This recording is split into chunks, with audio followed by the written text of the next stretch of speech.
Big news for vapers and smokers because the Department of Health's proposed tobacco bill has been presented to Parliament and it is calling for massive changes, including that vaping will face the same regulations that smoking does and that much stronger regulations will be introduced on both smoking and vaping that could result in jail time. Here's what you need to know about the new proposed legislation. If it is introduced, there will be a total ban on the display of tobacco products at points of sale in stores, like at cashiers, and there will also be a total ban on selling tobacco products in vending machines. And selling and distributing cigarettes and vapes online and through the post and couriers will also be banned. All cigarettes and vapes will be sold in standard plain packaging. Smoking and vaping inside public places and workplaces will also be banned. And you're not even going to be allowed to vape or smoke in a way that disturbs your neighbors. And this also applies to vapes that don't have nicotine. It's a lot. It's a massive change. And if you break any of these regulations as a smoker or like a business establishment, you will face heavy penalties, including fines and, in some cases, jail time from between 3 months and 20 years. 20 years for smoking. What kind of cigarette do you have to smoke to get 20 years in jail? Oh, and I'm being told we have a picture of that cigarette right now. That'll do it. Although, frankly, I think you won't be spending 20 years in jail. You'll be spending about a month and then you will die. Okay, so the Department of Health says the new legislation is aimed at curbing aggressive marketing tactics that have gotten many younger people into smoking and vaping. Many governments around the world are taking similar measures. Ireland has already banned the sale of all nicotine inhaling products to under 18s and is about to ban disposable vapes completely and is also banning many vape flavors. China has banned all flavored e-cigarettes, and in the UK there are plans to ban all disposable vapes. And some countries are taking intense measures to dissuade people from smoking anything. Take Australia, where cigarette packets have graphic warnings of the harms of smoking. Like, say you want to smoke Bond Street Blue, which reminds us that smoking causes peripheral vascular disease and also apparently turns you into a zombie. Or what about Marlboro Red, which reminds us that smoking killed Brian. Specifically Brian. Can you imagine achieving nationwide fame after your death for being turned into a living corpse on cigarette packages? Like, seriously, poor Brian. How did they manage to get him to agree to this? Or did his family offer up Brian after he died for a quick buck or as some kind of revenge for long-running family feuds? Be nice to your siblings, guys. Or they may one day sell your photos of your mangled body to be the face of lung cancer. And this is a real possibility because our government is considering putting graphic health warnings on cigarette packaging in South Africa.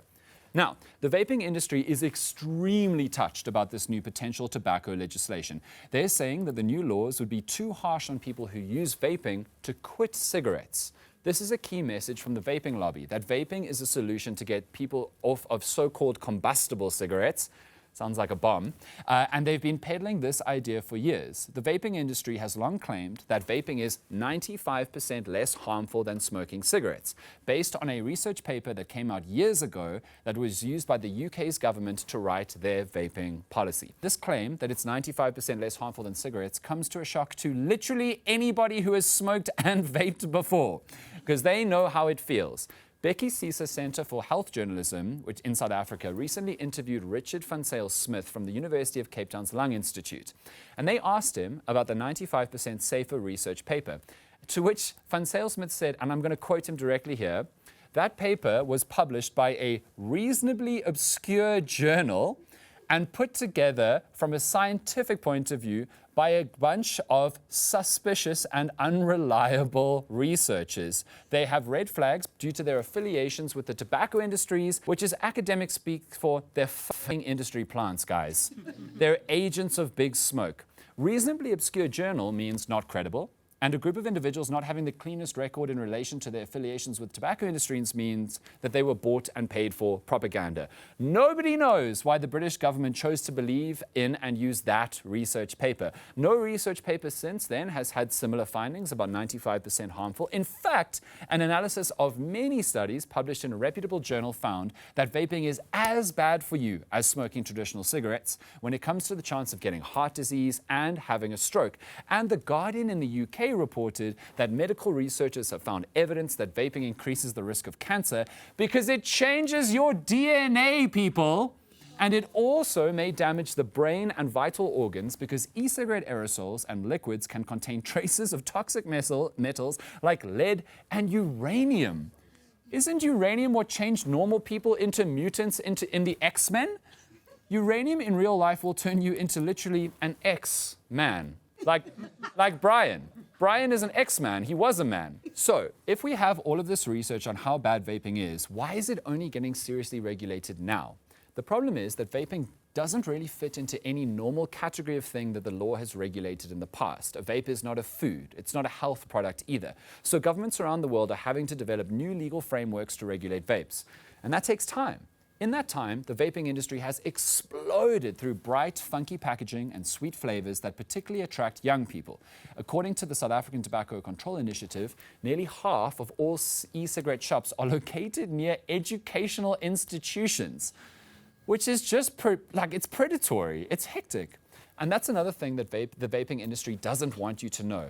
Far from helping people quit smoking, the vaping industry has actually gotten many non-smokers into smoking and created nicotine addictions in people who have never touched a real cigarette before.